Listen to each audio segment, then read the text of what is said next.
Hi everyone Odia easy tutorial आउ एक नुआ अध्याय को अनेक अनेक स्वागत। आज वीडियो रे आमे जानिबा गोटे भाव संप्रसारण बा ताको आमे मध्य गोटे रचना हिसाब रे नै परिबा। शीर्षक रही एकता ही बल। आरंभ करिबा प्रथमे उपक्रम। पशु पक्षी ठारू आरंभ करी मानव जगत पर्यंत प्रति क्षेत्र रे एकतार आवश्यकता रही। इंग्राजी रे याकू कहा जाय थाए यूनियन इज स्ट्रेंथ। जे कोनोसी परिस्थितिर मुकाबिला पाई एकतार अपरिहार्यता रही। साधारण भावे जहाँ गोटे मनुष्य द्वारा संभव होई न थाए पांच जनक द्वारा ताहा अक्लेशरे साधित होई थाए। एकतार सहयोगरु समाजर सृष्टि। एकतार अभाव घटिले जाति पराधीनतार श्रृंखल बंदी होई थाए। सेथिपाई गाँ गहलीर एक परिचित प्रबाद हेउछि जोड़ा को घोड़ा सरी हुए ना। पांच जनकर कार्य जणे व्यक्ति करि पारे नाही। समाजर आद्य विकासरु एकतार आवश्यकता अनुभूत होइछि। बलशाली व्यक्ति किंबा हिंस्र जंतु आक्रमणरु रक्षा पाइबा पई मनीष गठन करिछि समाज।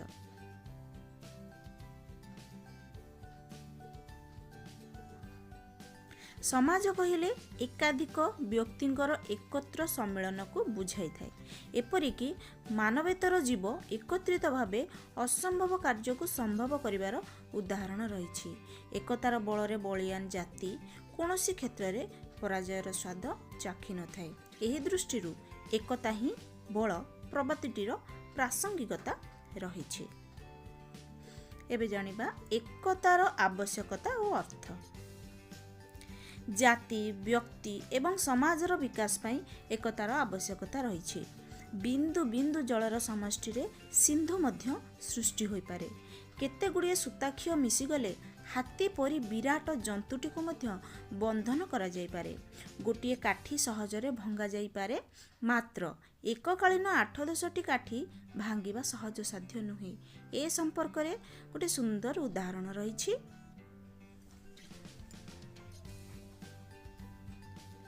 जड़े वृद्ध व्यक्ति तांकर पुओ मानक मध्यरे एकतार अभाव लक्ष्य करी विचलित होई पड़िले।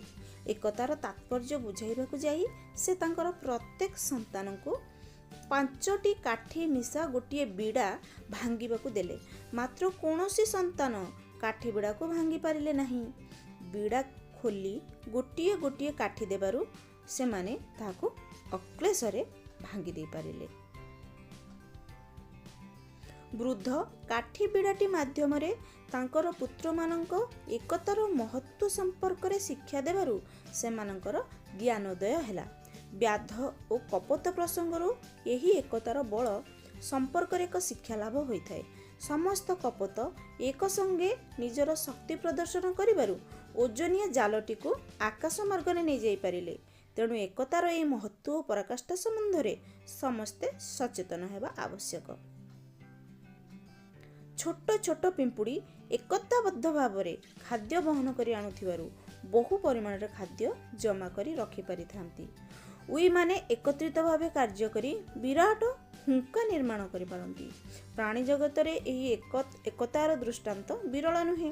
अणु बा परमाणु क्षुद्र हेले हैं सेमानकर समष्टि पृथ्वी को मुहूर्त मात्र समय मध्यरे संपूर्ण ध्वंस करि देई पारे। क्षुद्र धूलिकणा एकत्रित होई गोटे ब्रह्मांड सृष्टि करि पारंती। एकता द्वारा जे कोनोसी असंभव कार्य संभव करा जाय पारे। सामाजिक जीवन रे यार अनेक उपयोगिता रही। 5 भाई एकत्र रहिथिले अन्य केही ताको ऊपर आक्रमण करिबाकू साहस करि पारि नथांती। एही एकता जोगु प्रबल पराक्रमी ब्रिटिश साम्राज्यरु आम देश भारत को स्वाधीन करा जाय पारिला। श्रमिक गोष्ठीर एकता बा यूनियन जोगु शिल्पपति निकटरे सेमानकर स्वार्थ सुरक्षित रही पारुछि। वार्धक्य अवस्था रे एकत्र सहवस्थान जोगु वृद्धटीर रक्षणाबेक्षण दायित्व परिवार ग्रहण करिथांती। रूसियार बोल्शेविक आंदोलन किंबा फरासी राष्ट्र विप्लव रे एकतार महत्व प्रतिपादित होइछि। आज जदि विश्व रे जापान जाति अर्थनैतिक क्षेत्र में समृद्धशाली होई पारि थांती तेबे ताहा तांकर एकतार निष्ठा जोगु संभव होई पारिछि। प्राचीन भारत तार ही एकता जोगु विश्व एक श्रेष्ठ जाति रूपे प्रतिष्ठा लाभ करिथिला। बहु धर्म बहु जाति और चिंताधारार लोके भारत में बसवास करुथिले हैं सेमानक मध्यरे रहिथिबा ऐक्य ही सेमानक गोटे बंधन रे बांधि रखि पारिछि। व्यक्तिगत सामाजिक और जातीय जीवन रे एकतार गुरुत्व सर्वदा स्वीकृत होई आसीछि। एबे जानिबा एकतार अभावर अपकारिता कौन। एकतार अभाव विपर्यय को डाकी आनी थाए। भारतर इतिहास पर्यालोचना कले यार बहु उदाहरण मिल पार। 1192 ख्रीष्टाब्दर द्वितीय तिरोरी युद्ध रे पृथ्वीराज चौहान पराजय और निधन केवल गृहशत्रु जयचंद्र जोगु ही संभव हो पारिथिला। हिंदू राजा मानकर दुर्बलतार सुजोग नहीं मोहम्मद घोरी भारत आक्रमण करने को समर्थ हो पारिले। सिखी मनाईंकर विश्वासघातकता जोगु ओडिशा पराधीन होइथिला। देशर जनसाधारण मध्य एकता न रहिले विदेशी शत्रु देश को आक्रमण करी खंड विखंडित करिथांती। सेहीपरि परिवारर सदस्य मानक मध्य एकता न रहिले पड़ोशी बा शत्रु सेही परिवारर सर्वनाश करिथांती। चीन एवं पाकिस्तान सहित भारतर युद्ध समय भारतीयों मध्य एकता देखा देथिला।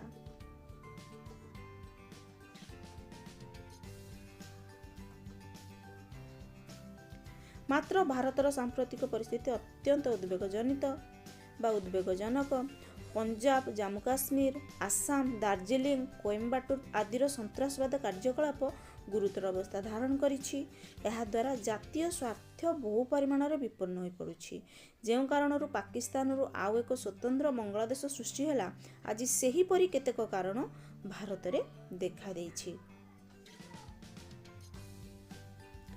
संकीर्ण स्वार्थपरता स्वाभिमानर अभाव राष्ट्रीय एकतार परिपंथी बोली अनेक बुझी पारुनाहांती। सांप्रदायिक मनोभाव और संकीर्ण आंचलिकता बोध आज भारतर राजनीति को बहु परिमाण रे प्रभावित करुथिबारु देशर एकता विपन्नर द्वार देश रे उपस्थित। अतीत रे प्राचीन मुनि ऋषि माने भारत को गोटिए परिवार रूपे परिकल्पना करथिले। समस्त को सुखरे रखिबा और आदर्श जीवन यापन निमित्त सेमाने ईश्वर निकट में प्रार्थना करुथिले। आ कुमारी हिमाचल गोटे ऐक्य रे बंदी थिला। एकतार अभाव जोगु भारत अतीत रे पर प्रदानत होइथिला। पुनराय एकता जोगु भारत इंग्रेज शासनरू इंग्रेज शासनाधीन मुक्त होला। तेणु अतीतर अनुभूति को पाथ्य करी आमे वर्तमान रे थाई भविष्यत पई सारणी प्रस्तुत करिबा निहाती आवश्यक। एबे जानिबा उपसंहार बा शेष कथा। एकता आज बल आज एकता केही अस्वीकार करि परिबे नाही। एकता द्वारा समस्त प्रकार बाधा बंधन को सहजरे अतिक्रम करा जाय पारे। एहा देश जाति और व्यक्ति को संगठित करे ता मन भितर भरी दिए साहस और प्रेरणा। देशर विकास और प्रगति निमित्त एहार भूमिका अतीव गुरुत्वपूर्ण।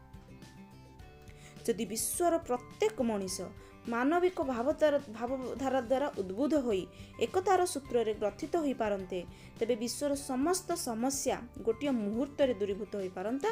मनीष मनरु अविश्वासर भाव दूरीभूत होई ताको मैत्री और प्रीतिर बंधन रे आबद्ध करी हुंता। तेणु प्रत्येक मनीष एही एकता भाव द्वारा अनुप्रेरित होई देश तथा जाति तथा व्यक्तिर मंगल कार्य करिबा निहाती आवश्यक बा उचित। तो ये थिला आजिर गोटे रचना बा भाव संप्रसारण एकता ही बल। केमती लागिला मते कमेंट बॉक्स रे जणाइबे। जदि वीडियो भल लागिची गोटे लाइक करिवे। अन्य माने जानिबे याकू व्हाट्सएप किंबा फेसबुक माध्यम रे शेयर करिवे। जदि चैनल रे नुआ अछंती चैनल को सब्सक्राइब करिया को भूलिबेनी। सब्सक्राइब कला परे पाखर थिया बेल आइकन प्रेस करी ऑल ऑप्शन सिलेक्ट करिवे जा फल रे परवर्ती समय रे जे वीडियो को हम अपलोड करिवे तार नोटिफिकेशन आपन माने पाई परिबे। रहुची पुणी आसीबे आउट नुआ वीडियो नै नुआ टॉपिक सहित। Thank you.